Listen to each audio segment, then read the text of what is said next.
आणि पुढची बातमी आहे एनडीएतल्याच एका घटक पक्षाची, अर्थात शिवसेनेची। शिवसेना पक्ष आणि चिन्हासंदर्भातली सुनावणी पुन्हा एकदा पुढे ढकलण्यात आली। सुप्रीम कोर्टात उद्या दुपारी 2 वाजता सुनावणी होणार आहे। मागील सुनावणीत सर्वोच्च न्यायालयासमोर कपिल सिब्बल यांनी उद्धव ठाकरेंची बाजू मांडली होती। पक्षाचं मूळ चिन्ह धनुष्यबाण आपल्यालाच मिळेल आणि चिन्ह आपल्याला मिळालं नाही तर ते गोठवलं जाईल असा विश्वास उद्धव ठाकरेंनी संपर्क प्रमुखांच्या बैठकीत व्यक्त केला होता। म्हणजे सुप्रीम कोर्टाच्या निर्णयाकडे देशाचं लक्ष लागलंय।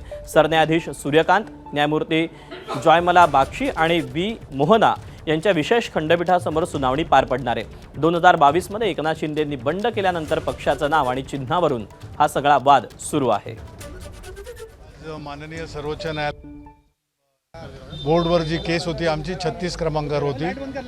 केसेस येत गेल्या, आम्हाला अपेक्षा होती दुपारनंतर लागलीच आमची केस बोर्डवर येईल आणि आर्ग्युमेंट सुरू होतील, परंतु काही बार काउन्सिलच्या सुनावणीमध्ये भरपूर वेळ गेला।